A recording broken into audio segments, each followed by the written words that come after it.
Si tu souhaites me soutenir, n'hésite pas à t'abonner à la chaîne. Tu peux aussi activer la petite cloche, comme ça tu auras accès à toutes mes vidéos. Tu peux aussi me rejoindre sur Twitter et suivre quotidiennement mes analyses techniques. Je te mets tous les liens en description. Bonjour à tous, très content de te retrouver aujourd'hui sur ma chaîne pour commencer cette semaine sur une analyse technique concernant Bitcoin. On voit qu'on se fait rejeter ici autour des 73 000 $. On va reprendre aussi l'analyse technique qu'on a faite vendredi pour voir si on est venu chercher la zone Fibo qu'on avait évoquée. Écoute, honnêtement, on est à 2 jours des élections ici. Les marchés n'aiment pas trop l'incertitude, ils détestent ça. Crois-moi sur parole, ça fait un petit moment maintenant que je trade les marchés. Et en général, quand tu as des news de cette importance-là, les investisseurs, tu vois, ils prennent un peu leur profit, ils mettent un peu de côté, ils attendent que les résultats passent. D'autant plus que là, peu importe les résultats, je pense que le marché va réagir de toute façon. On est quasiment sur des ATH, sur quasiment tous les indices, BTC, mais tu prends le Nasdaq, c'est la même chose. Donc on est vraiment dans... Ça ne concerne pas que Bitcoin ici, d'accord ? Faut bien comprendre qu'il est plutôt corrélé par rapport aux indices à risque. Donc c'est plutôt logique, surtout que, imagine-toi, on est vraiment revenu ici chercher, on l'avait vu sur la chaîne, des zones d'intérêt qui étaient monstrueuses. Rappelle-toi les poches de liquidation. Donc ils en ont profité ici pour distribuer une grosse partie. Donc c'est pour ça qu'on a eu cette correction-là, surtout à l'approche des élections avec une incertitude assez grande sur le résultat. Donc ça explique en partie pourquoi on a un marché comme ça qui corrige un peu et qui se met un peu en pause, si je puis dire. Donc là vraiment on va attendre les élections. Je suis pas sûr qu'on ait de grandes choses qui se passent d'ici là. Vraiment on va se mettre en pause. Alors vraiment je te le dis aussi comme je le pense, c'est dégueulasse d'avoir un rejet comme ça. Je déteste en fait la chart en weekly est juste immonde en fait, honnêtement, enfin je te le dis comme je le pense. Là vraiment les mèches comme ça, je n'aime pas ça. Alors c'est vrai que ça se fait dans un contexte un petit peu particulier ici, à l'approche des élections, donc ça peut peut-être en partie expliquer pourquoi on a vraiment ce rejet vraiment sur l'ATH. Donc ici vraiment c'est pas beau, maintenant on va pas s'inquiéter pour autant. Encore une fois, on est plutôt ici dans une zone d'accumulation de nouveau. Je pense si on consolide sur le niveau de l'ATH, j'y verrai pas forcément, ce serait pas forcément négatif, d'accord. Faudrait vraiment casser des niveaux importants pour que je commence à te dire là ça pue un peu la merde. En tout cas j'aime pas cette mèche ici en weekly. On va descendre tout de suite en journalier et puis je vais te dire un petit peu les niveaux clés que tu vas devoir te noter là sur un petit post-it quelque part, vraiment très très important. Donc déjà on va retracer les 38,2 de tout ce mouvement là, d'accord, pour te donner une idée. Donc ce premier niveau de prix là autour des 65 000 $, pour moi c'est vraiment le niveau clé, d'accord.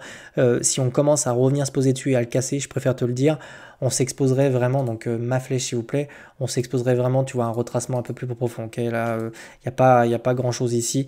Donc le 38,2 doit servir de support et il est normal en fait à l'approche de ces niveaux de prix ici, tu vois, qu'on commence un peu à réduire la volatilité, qu'on commence à se poser dessus. D'ailleurs tu peux remarquer ici qu'on a une petite, alors elle n'est pas encore confirmée, mais on a vraiment une petite divergence haussière cachée. Donc je vais te mettre ça en vert ici, mais tu vois qu'on a le prix qui fait un plus haut ici alors qu'on a un plus bas sur MACD, donc ça nous informe ici quand même que malgré le fait qu'on ait des volumes de vente, tu vois qu'on on fait un plus haut ici sur le prix, donc ça nous montre quand même qu'on a, malgré cette baisse ici, on garde du momentum, donc c'est plutôt bon signe. Deuxième chose très importante, deuxième niveau à garder en tête, tu vois cette trend ici.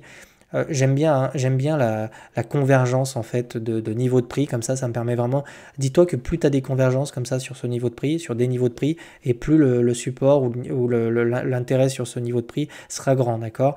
Et ici tu vois avoir cette traîne qui passe comme ça, et qui vient croiser les 38,2 sur ce point là autour des 65 600 $, me laisse penser que c'est vraiment un niveau clé à ne surtout pas casser. Donc en fait moi je suis pas particulièrement inquiet ici, d'accord. Mais si on revient chercher les 38,2 supports là, je m'attends quand même à ce qu'on ait une réaction. Ok, à minima un rebond. Si on vient casser ça, là je vais commencer à, tu vois, avoir un discours un petit peu plus, tu vois, pas se mentir, mais si on casse les 38,2, on pourrait vraiment revenir chercher, tu vois, les niveaux qui sont là-bas dessous, d'accord. D'autant plus que pour enfoncer un petit peu le clou sur cette analyse technique, je te la fais comme ça, je te la fais un peu à chaud. Il est dimanche assez tard ici au Canada, donc toi tu vas la voir, tu vas la voir dans la foulée quelques heures après. Donc là je te la fais vraiment, tu vois, comme ça à froid. Donc vraiment, tu vois qu'ici le point of control du volume profile, ici c'était un niveau particulièrement clé. Pourquoi? Parce que c'est ici qu'on a eu un énorme volume d'achat. Ok, donc vraiment à l'approche des 38,2, au niveau de ce gros support que tu trouves ici, que je vais te tracer, il est normal en fait de revenir trouver un petit peu de réconfort, se poser dessus gentiment, commencer à consolider, etc. Vraiment, hein. Donc pour l'instant, je suis pas inquiet. Et au contraire, si on revenait se poser dans cette zone-là, tu vois, et qu'on consolidait comme ça pendant quelques jours, ce serait super boule en fait en réalité, d'accord? Vraiment, tant qu'on casse pas le niveau des 38,2, t'as absolument pas à t'inquiéter sur le marché des crypto-monnaies. Alors si ici t'es exposé en alt, évidemment, tu, tu, tu me connais maintenant, hein, je te déconseille vraiment de lever des alts sur cette période, sur cet intervalle de la cyclicité sur Bitcoin. C'est pas le moment de faire ça.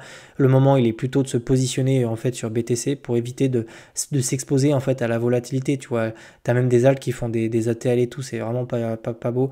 Donc vraiment, pour le moment, il faut vraiment se concentrer sur Bitcoin. C'est un petit peu lui comme ça qui maintient un peu le marché. Et les alts enfin, il peut y avoir des alts qui performent, bien sûr, évidemment, mais dans leur globalité, si on regarde la dominance, pour l'instant, c'est BTC qu'il faut avoir dans son wallet. Donc vraiment, pas d'inquiétude à l'approche des 38,2. Mais attention, si on commence à les casser, on abordera ça dans la chaîne. Alors on avait fait une analyse technique vendredi, je t'avais montré une zone Fibo, on va regarder si c'est respecté. Donc là on avait retracé, hop, on va étendre un petit peu notre chart. Rappelle-toi, on avait tracé la zone Fibo ici, hop, donc bottom top. On a dit que si on cassait les 38,2, on avait des chances de se retrouver ici dans cette localisation-là. Donc ça, c'est quelque chose qu'on avait abordé ensemble vendredi, hein. Tu peux aller voir ma vidéo si tu l'as pas vu. Hop, je vais remettre ça. Donc vraiment, c'est parfait, hein. C'est vraiment nickel. On est vraiment se reposer dessus. Donc ici, c'est un wyckoff, hein, au passage. C'est vraiment une zone, en général, on revient taguer comme ça le wyckoff du W. C'est chose faite. Ici, on voit les mèches qui sont ravalées. C'est très beau. Surtout qu'ici, ça se fait vraiment avec une... hop, je vais essayer de changer ma couleur, je vais enlever ma localisation ici, hop. Bon, ça se fait vraiment ici en plus avec une divergence haussière. Donc tu vois, sur des petites UT, on retrouve du momentum, c'est normal, hein, ça va dans le sens de l'AT que j'ai faite, hein, jusqu'à maintenant. C'est-à-dire qu'à l'approche du niveau ici des 68 000 $, on retrouve de l'intérêt. Pourquoi? Parce qu'on est tout proche des 38,2 et on est vraiment sur une énorme zone d'intérêt. D'accord? Rappelle-toi le volume profile. Ici, il y a eu des gros achats. Et ici, qu'est-ce qu'on a de plus? Ici, on n'a pas encore de divergence, mais on l'a sur MACD. Ok? Donc ici, on commence à retrouver un petit peu d'intérêt. Vraiment, moi, je m'attends à ce qu'on essaie de trouver à minima un support sur ces niveaux de prix. D'accord? Surtout à l'approche des élections, je ne m'attends pas à ce qu'on ait un run comme ça. Je m'attends à ce qu'on digère un petit peu, qu'on se pose, qu'on essaie de construire quelque chose. Tu vois, dans ces intervalles de prix ici. Donc globalement entre les 68 400 et les 67 000 $. D'accord? Très important. On peut descendre en 2 heures et on va continuer cette analyse technique pour voir un petit peu ce qui s'est passé là. Donc plus je descends et plus j'ai des choses, c'est plutôt sympa, hein. Donc en descendant là, tu vois, j'ai vraiment mon cours qui fait un plus bas. Ici, j'ai vraiment ma divergence qui est haussière ici, donc ça c'est plutôt cool. Et ici sur mon MACD, tu vois, je viens faire un double bottom dans la zone de survente, donc ça c'est cool. Ça c'est des setups que j'apprécie particulièrement, surtout si on a des structures. Donc vraiment là pour le moment, tu vois, là sur des petites unités, c'est vraiment ce que je te dis, hein. On commence à retrouver un petit peu de momentum et il est possible qu'on commence à consolider quelque chose sur ces niveaux de prix, d'accord? Donc ce serait plutôt boule en fait en réalité, vraiment de consolider sur ces niveaux de prix et de ne pas enfoncer plus bas, c'est le scénario boule. Le scénario BR, c'est on vient, on défonce les 38,2 et on se fait peur, d'accord? Donc tu connais les niveaux clés, pour le moment ça va dans le premier scénario. Consolidation autour de ces niveaux de prix. Pourquoi? Parce qu'on a vraiment des divergences qui sont haussières. On est déjà en train de raboter ici le bas du RSI. Donc vraiment, globalement ici, d'ailleurs j'ai même l'impression qu'on essaie de reprendre un peu de momentum. Donc vraiment, attends-toi à ce que dans les prochains jours, on évolue gentiment dans cette zone de prix pour essayer de poser des structures. Voilà, très clairement. En ce qui concerne le résultat des élections présidentielles, c'est pas un avis personnel, hein. Moi, je pense que les marchés détestent l'incertitude. Je t'assure, crois-moi, depuis le temps que je suis dans les marchés, à chaque fois, on nous fait le coup. Peu importe le résultat finalement, que ce soit Kamala ou même Trump, il pourrait y avoir dans un premier temps peut-être une réaction, tu vois, un petit peu négative comme ça. C'est pas impossible, d'accord? Quoi qu'il arrive, bon, évidemment, Trump est plutôt favorable aux cryptos, bien que même si Kamala passe, je pense pas que Bitcoin soit particulièrement en danger, honnêtement. Ça reste une valeur refuge quand même de premier ordre. Je la compare beaucoup à l'or, hein, d'accord, parce que je pense que dans les prochaines années, c'est factuel, hein, elle sera moins inflationniste, sera plus intéressante que l'or. Donc globalement, si tu as du BTC, peu importe ce qui se passe, hein, le but, ça reste toujours de le mettre sur une ledger et de s'en servir pour en avoir de plus en plus, d'accord. Donc il n'y a pas d'inquiétude d'avoir. Si tu es exposé sur Bitcoin, si tu es exposé sur Ether, je te dirais que tu es quand même à l'abri, d'accord? Par contre, si tu es exposé sur les altes, tu connais mon avis, c'est pas le bon moment pour être de trop sur les altes, ok? D'accord, vraiment, j'insiste. N'aie pas peur tant qu'on ne revient pas casser les 30 plus de 2. Et ces trends qu'on a vu ici, il n'y a pas d'inquiétude majeure, d'accord? Vraiment, je m'inquiéterais si on revient chercher ces niveaux de prix, mais à ce moment-là, on fera un live, on en rediscutera ensemble, d'accord? Pour le moment, quand même, la tendance, elle est plutôt à la consolidation, voire à la correction, surtout à l'approche de ces élections. Voilà, rien de plus à te dire aujourd'hui.